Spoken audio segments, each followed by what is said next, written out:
Back to silent learning. Akhila miss ആണ്. So ദാ ഇനിയുള്ള ദിവസങ്ങൾ എന്ന് പറയുന്നത് ആനുവൽ എക്സാമിന് വേണ്ടി തയ്യാറെടുക്കുകയാണ് അല്ലെ. അപ്പൊ നമ്മുടെ EVS നോ യുവർ ലാൻഡ്, നാടിനെ അറിയാൻ എന്ന് പറയുന്ന ഒരു ചാപ്റ്റർ ഉണ്ടായിരുന്നില്ലേ, നമ്മുടെ ലാസ്റ്റ് ചാപ്റ്റർ ആയിരുന്നില്ലേ. ആ ചാപ്റ്ററിൽ പ്രധാനപ്പെട്ട കുറച്ച് ക്വസ്റ്റ്യൻസ് ആണ് ഇന്നത്തെ വീഡിയോയിൽ നമ്മൾ ഡിസ്കസ് ചെയ്യുന്നത്. അപ്പൊ മക്കൾ എന്ത് ചെയ്യാ, വീഡിയോ സ്കിപ്പ് ചെയ്യാതെ കാണുക. അപ്പൊ നമുക്ക് നോക്കാം ആദ്യത്തെ ചോദ്യം എന്താണെന്നുള്ളത്. ചോദ്യം ഇതാണ്: name the place were people gather to discuss about the development and necessities in a ward. അല്ലെ, ഒരു വാർഡിന്റെ വികസന ആവശ്യങ്ങളൊക്കെ ചർച്ച ചെയ്യാനായിട്ട് ആളുകൾ ഒത്തുകൂടുന്നത് എവിടെ വെച്ചാണ്? കുറെ ഓപ്ഷൻസ് ഉണ്ട്. കുടുംബശ്രീ ഉണ്ട്, ഗ്രാമസഭയുണ്ട്, അയൽക്കൂട്ടം ഉണ്ട്, ബാലസഭയുണ്ട്. അപ്പൊ കൃത്യമായിട്ട് നമ്മൾ പഠിച്ച കാര്യമാണ്, നമ്മൾ ഓർമ്മിക്കേണ്ട ഒരു പോയിന്റ് തന്നെയാണ്. ഉത്തരം ഗ്രാമസഭയാണ് അല്ലെ. ഗ്രാമസഭയിൽ വെച്ചിട്ടാണ് ഒരു ഗ്രാമത്തിന്റെ, ഒരു വാർഡിന്റെ വികസന ആവശ്യങ്ങളൊക്കെ നമ്മൾ എന്ത് ചെയ്യുന്നത്, ഡിസ്കസ് ചെയ്യുന്നത്. എന്നിട്ട് നമ്മൾ ഓരോരോ തീരുമാനങ്ങളിൽ എത്തുന്നത്. അപ്പൊ കൃത്യമായിട്ട് ഗ്രാമസഭ നിങ്ങൾ ഓർത്തു വെക്കുക. അങ്ങനെയാണെങ്കിൽ അടുത്തൊരു ചോദ്യം ഇതാണ്: Why is it said that one should attend in the grama sabha compulsorily?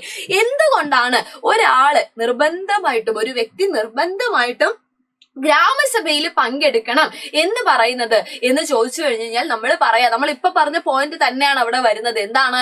ഒരു വാർഡിന്റെ, അതായത് നമ്മുടെ നാടല്ലേ, നമ്മുടെ നാടിന്റെ വികസന ആവശ്യങ്ങൾ, ഡെവലപ്മെന്റുമായിട്ട് ബന്ധപ്പെട്ട നമ്മുടെ നീഡ്സും അതുപോലെ എല്ലാ കാര്യങ്ങളും ഡിസ്കസ് ചെയ്തിട്ട് ഒരു ഡിസിഷൻ എടുക്കുന്നത് എവിടെ വെച്ചാണ്? നമ്മുടെ ഗ്രാമസഭയിൽ വെച്ചിട്ടാണ്. ആളുകൾ എല്ലാവരും അവരുടെ ആവശ്യങ്ങൾ ഉന്നയിക്കുന്നുണ്ട് അല്ലെ. അപ്പൊ നമുക്ക് നമ്മുടെ ആവശ്യങ്ങൾ പറയാനും അതുപോലെ നമ്മുടെ ആവശ്യങ്ങൾ നേടിയെടുക്കാനും ഒരു തീരുമാനത്തിൽ എത്തിച്ചേരാനും ഒക്കെ നമുക്കും കൂടെ ഒരു ഓപ്പർച്യൂണിറ്റി കിട്ടുവാണ്, അതിൽ പങ്കെടുക്കാൻ, അതിൽ പാർട്ടിസിപ്പേറ്റ് ചെയ്യാനായിട്ട്, ആ ഒരു തീരുമാനം എടുക്കുന്ന പ്രക്രിയയിൽ അല്ലെ. അപ്പൊ അതിൽ നമ്മൾ നിർബന്ധമായിട്ടും, ഒരു പൗരൻ എന്നുള്ളതിൽ നമ്മൾ നിർബന്ധമായിട്ടും എന്ത് ചെയ്യണം, അതില് പങ്കെടുക്കണം. ഓക്കെ, അപ്പൊ അതുകൊണ്ടാണ് ആ ഒരു ഗ്രാമസഭയിൽ പങ്കെടുക്കണം എന്ന് നമ്മളോട് പറയുന്നത്. കാരണം നമ്മുടെ നാടിന്റെ വികസനമാണ്, അതായത് നമ്മുടെ വികസനമാണ്. അവിടെ എടുക്കുന്ന ഓരോ തീരുമാനത്തിലും നമ്മുടേതായിട്ടുള്ള അഭിപ്രായങ്ങൾ ഉണ്ടായിരിക്കണം, അതിൽ നമ്മളും പാർട്ടിസിപ്പേറ്റ് ചെയ്യണം. സോ അതുകൊണ്ടാണ് ഒരു വ്യക്തി എന്തായാലും ഗ്രാമസഭയിൽ പങ്കെടുക്കണം എന്ന് പറയുന്നത്. ഓക്കെ, അങ്ങനെയാണെങ്കിൽ അടുത്തൊരു ചോദ്യം വന്നിട്ടുണ്ട്. അടുത്തൊരു ചോദ്യം ഇതാണ്: school is A public institution.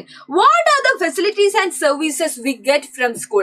School എന്ന് പറയുന്നത് ഒരു പബ്ലിക് ഇൻസ്റ്റിറ്റ്യൂഷൻ ആണ്. അപ്പൊ ഇവിടെ നിന്ന് നമുക്ക് കിട്ടുന്ന സേവനങ്ങൾ എന്തൊക്കെയാണെന്നാ ചോദിക്കുന്നത്. അപ്പൊ കൃത്യമായിട്ട് നമ്മൾ ഓർത്തു വയ്ക്കുക, ഒരു പബ്ലിക് ഇൻസ്റ്റിറ്റ്യൂഷൻ എന്ന് പറഞ്ഞു കഴിഞ്ഞാൽ എന്താണ്?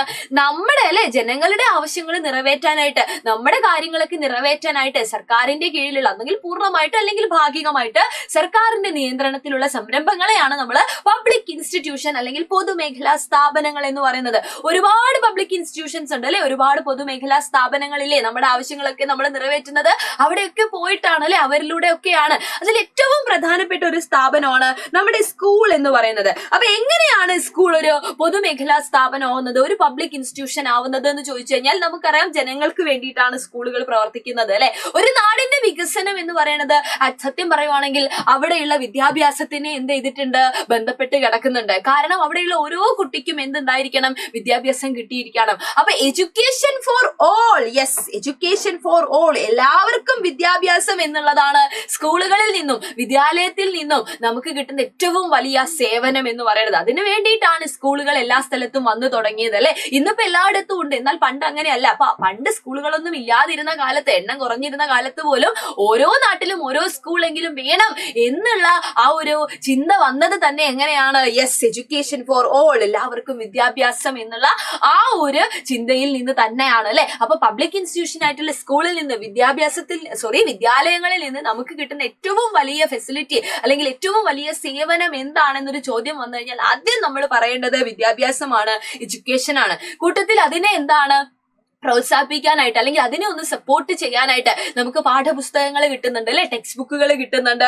സ്കോളർഷിപ്പുകൾ. ഇപ്പൊ ഇതാ നിങ്ങൾ എഴുതി വന്നിട്ടുള്ള LSSന്റെ കാര്യം ആലോചിച്ച് നോക്കിയേ മക്കള്. അപ്പൊ വിവിധ തരത്തിലുള്ള, അതൊരു എക്സാമ്പിൾ മാത്രമാണ് അല്ലെ, വിവിധ തരത്തിലുള്ള സ്കോളർഷിപ്പുകൾ സ്കൂളിൽ നിന്ന് നമുക്ക് കിട്ടുന്നുണ്ട്, പഠന സഹായങ്ങൾ നമുക്ക് ലഭിക്കുന്നുണ്ട്, ഉച്ചഭക്ഷണം, മിഡ് ഡേ മീൽ മറ്റൊരു പ്രധാനപ്പെട്ട സേവനമാണ്. അപ്പൊ സ്കൂളുകളിൽ നിന്ന് കിട്ടുന്ന ഏറ്റവും പ്രധാനപ്പെട്ട കുറച്ച് സേവനങ്ങളാണ് നമ്മൾ ഇവിടെ പറഞ്ഞിട്ടുള്ളത്. അപ്പൊ സ്കൂൾ, വിദ്യാലയം എന്ന് പറയുന്നത് എന്താണ്? ഒരു പബ്ലിക് ഇൻസ്റ്റിറ്റ്യൂഷൻ ആണ്, ഒരു പൊതുമേഖല പൊതുമേഖലാ സ്ഥാപനമാണ്. കാരണം ഒരു നാട്ടിലുള്ള എല്ലാ കുട്ടികൾക്കും എന്തുണ്ടാവുക, വിദ്യാഭ്യാസം നേടുക അല്ലെങ്കിൽ എഡ്യൂക്കേഷൻ നൽകുക എന്നുള്ള ആ ഒരു ചിന്തയോടുകൂടി, ആ ഒരു ഉദ്ദേശത്തോടു കൂടിയാണ് സ്കൂളുകൾ അല്ലെങ്കിൽ വിദ്യാലയങ്ങൾ പ്രവർത്തിക്കുന്നത് എന്നുള്ള കാര്യം ഓർത്തു വയ്ക്കുക. അപ്പൊ ഈ ചോദ്യങ്ങളെല്ലാം വളരെ പ്രധാനപ്പെട്ടതാണ്, തീർന്നിട്ടില്ല. നമുക്ക് ഇനിയും ഒരുപാട് ക്വസ്റ്റ്യൻസ് ഡിസ്കസ് ചെയ്യാനുണ്ട്. അതൊക്കെ ആയിട്ട് മിസ് വീണ്ടും വരും. അപ്പൊ നിങ്ങൾക്ക് വീഡിയോ ഇഷ്ടപ്പെട്ടിട്ടുണ്ടെങ്കിൽ ലൈക്ക് ചെയ്യുക, അതുപോലെ നിങ്ങളുടെ ഫ്രണ്ട്സിന് എല്ലാവർക്കും ഷെയർ ചെയ്ത് കൊടുക്കുക. കാരണം ആനുവൽ എക്സാം ആണ് നമ്മുടെ മുമ്പിലുള്ള അടുത്ത കടമ്പ എന്ന് പറയുന്നത്. അപ്പൊ വീണ്ടും കണ്ടുമുട്ടാടാ. അതുവരെ എല്ലാവർക്കും thank you so much and by.